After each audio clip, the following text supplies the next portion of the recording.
Bysa chi'n teimlo'n cyffyrddus gweithio AI? Sa'n lico nawr. Fi'n gytuno mwy gryf nawr. Mae robots yn neu llai o mistakes. Sa'n siŵr os fi'n cytuno gyda nawr. Surprise, surprise. Mae'n scary, de. Phedwar dieithryn. Un cwestiwn mawr. Cyn dod i fewn i'r bocs, fe wnaethon nhw ateb cyfres o gwestiynau i weld ble maen nhw'n sefyll. Ar ôl trafod, bydd yr arbrawf yn dangos a yw ei safbwynt wedi symud. Croeso i y bocs.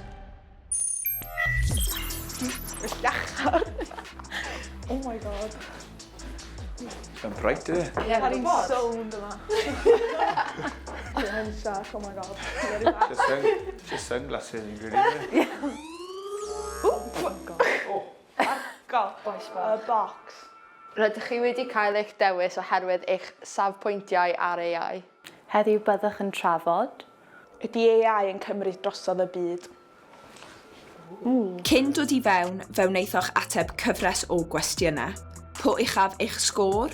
Y mwyaf rydych chi'n credu bod AI yn cymryd dros y byd. Mae'r bocs wedi dadansoddi eich atebion ac mae'r canlyniadau i fewn. Ydy'r AI yn cymryd drosodd y byd gwyna'n y neutral 51%? Dwi'n reit yn y canol, de. Enw fi di Gwyna'n, dwi'n 18 a dwi'n dod o ardal y Penllyn yn Gogledd Cymru. Ac dwi'n reit yn y canol efo AI, dwi'n teimlo mae'n gallu gwneud lot o pethau dda yn y byd enwedig fatha medical stuff, ond hefyd mae'n rhai pobl jyst eisiau fel willy-nilly. Ydy AI yn cymryd dros y byd? Fi Aron anghytuno 40%. Aron Hughes i fi bach yn henach, fi'n old school, 28-28 dewch yn gadog. Ffarmo fi'n neud e fe, a chi yn gweld AI'n araf dig dod mewn i ffarmo. Obviously, fe'n mynd dod mewn big hit e fe, ond chi'n gweld lot o boes na, maen nhw'n dod i robots mynd i godro. Mae'n gwella, ond mae'n araf dig, chi'n gweld, ac mae robots wedi bwyty last 10-20 years, o'ch chi'n gweld pethau'n gwella wrth mynd mlaen, chi'n gwybod. Na pam o fi'n 40%, chi'n gwybod e fe. OK, so cytuno yn gryf, 80%. Fi yw Jess, dwi'n 23 oed a dwi'n dod o garffilion reiddiol a fi'n neud PhD ar hyn o bryd. A sa'n lico AI o gwbl, ond pan fi'n dweud o gwbl, fi'n ddim really lico generative AI. Ydy AI yn cymryd drosodd y byd? Celyn, gytuno 60. Fy enw yw Celyn, dwi'n 21 a dwi'n dod o Llanelli. Yn fy marn i, mae AI yn cael diddordebau, ond fi'n credu bod mae'n fwy afanteision i AI neu manteision. Reit, mae nifer o cwmnïau yng Nghymru wedi dwblu mewn llai na 2 mlynedd. Mae'n rhaid shocking, de. Dwi'n cofio amser pan o'n i'n blwyddyn 10 o'r 10 oedd AI fi'n really thing, ond wedyn pan nes i ddechrau'n coleg, oedd o really bob man ag oedd lot o plant, well, I'm guilty of this hefyd, yn iwsio fo'n ysgol, cos oedd yn really easy way out. Ond dwi'n queer regretio hynna, de, cos swn i'n gallu dysgu lot o hyn, swn i'n just defnyddio fo y munud fel dwi fod. Yr un beth a unrhyw beth, rili. Mae'n neis bod y cwmni yn cael ei dwblu ac yn Cymru gael y tu ôl os nhw ddim yn dod mewn i fe rili, efe. So, sa'n gwybod beth. Mae'n rili teimlo fatha mae wedi dod allan o'n unllal o, de. Dwi'n meddwl, thing ydi, dwi'n eisiau Cymru disgyn yn ôl pawb arall, mae hynna'n neud sens hefyd. Dwi'n meddwl mae'n bwysig i ni dal fyny, ond dal fyny am good reasons, dim efo generative AI yn lle efo pethau ffarmio, de. Ond mae eisiau Cymru pwysio'r agenda fi'n credu. Bydd yn lot well o fi'n credu os maen nhw'n ffocus ar defnyddio AI i wneud stuff fel cancer screenings. A stuff on that, dim just mwyn creu, beth ydyn ni'n galw fo, the data centres, i just creu generative AI. Dwi'n ddim yn, dwi'n ddim yn good. So practical. Bysa chi'n teimlo'n cyffyrddus gweithio AI yn swydd? A bod yn onest, fel rhywun o fel industry creadigol, mae gen diddordeb fel, ti'n gweld, syniadau a popeth fel yna, ond pam ti'n cael AI i fel wneud lluniau i ti a graphics, mae ddim swyddau unrhyw ble nawr, achos ti'n gweld, fi dod mas o prifysgol nawr, a does dim swydd fyna i fi achos mae AI yn neud e. Mae dros 12% o ryngrwyd bellach wedi creu gan AI yn ôl data diweddar. Sa'n lico nawr. Mae hynna'n scary, de. Dwi'n fatha kind of AI, fatha communicatio yn gilydd a felly. Ti'n gwybod achos ti'n anghytuno, obviously, gyda AI, ydy ti'n neud unrhyw beth i ddim defnyddio fe? So fel, fi di newid Safari fi, fi'n troi pob setting AI off os fi'n gallu. Fi heb wedi agor ChatGPT neu unrhyw beth. So ti'n fatha actively ymwyldio fo, felly? Fi'n deall mae pobl yn defnyddio fe, mae'n oce, fi ddim yn licio fe, ond mae'n whatever.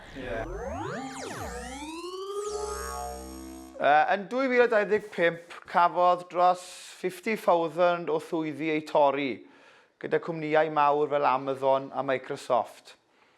Yn dweud bod AI yn rhan o rhesymau. Surprise, surprise. O robots yw lot o hwnna, torri, li fe. Fi siarad Amazon pobl sy'n delifro packages i ni, ti'n modd, fe? Mae hwnna'n dan yn lot am AI, achos realistically, fi ddim yn wedi gwybod am AI am felly 3 blwyddyn. Ond fi ddim wedi bod yn defnyddio fe, ond pam ti gweld hwnna just yn 2025, mae hwnna'n mynd i just yn... Ia, mae'n mynd i mynd i fyny, increase yn as AI gets smarter, felly fydd o'n gallu cymryd jobs mwy high skilled. Mae hwnna yn industries fel Amazon a Microsoft, ble mae yn fel ffocws ar technoleg. Ar y cyfan mae robots yn ei llai o mistakes na pobl. Fydden nhw'n gallu cael robots o fe, yn factories fel yna. Mae un robot yna gyd yn ei weld, rin weld, dim ond bod y machine ddim yn thymud, rhywbeth ddim yn wrong. Mae'r weld yna, mae'n spot on o fe, Cwarae di y pobl, felly bydd twtch bach yn bad day neu late hangover, rhywbeth, mae'n digon o de, Sa'n siŵr os fi'n cytuno gyda na, ond fi'n deall pam ti'n dweud fe, fi'n deall na. Ond sa'n gwybod os fi'n cytuno gyda fe, achos weithiau mae stwff fel camgymeriadau a stwff yn neis i cael. Mewn dim ond 11 diwrnod, cafodd tua 3 miliwn o ddeweddau fig eu creu gan AI, gan gynnwys nifer yn anaddas neu'n newiddiol. Mae'n really frustrating, fel y dwedais o, dydy'r cyffraith ddim yn cadw ymlaen gyda y newidiadau o dan AI a stuff. So mae stuff fel deepfakes na yn just more... Dim eich gael ei regulatio'n iawn. A mae'n just more common. Ych chi'n gweld fe just bob man. O'n i'n siarad gyda ffrindiau fi am fel cael plant yn y dyfodol, a fi actually ddim moyn postio plant fi ar social media achos y risg o perygl o hwnna. A pam fi'n meddwl am hwnna? Why should I think about that? Mae lot o ffrindiau fi ddim yn postio plentyn nhw ar TikTok, Instagram neu unrhyw beth o'n na oherwydd stwff o'n na. Mae amser trafod wedi dod i ben. Ydych chi wedi newid eich meddwl neu efallai yn teimlo'n gryfach byth ar y mater? Mae'n amser i chi ail ateb y holiadur.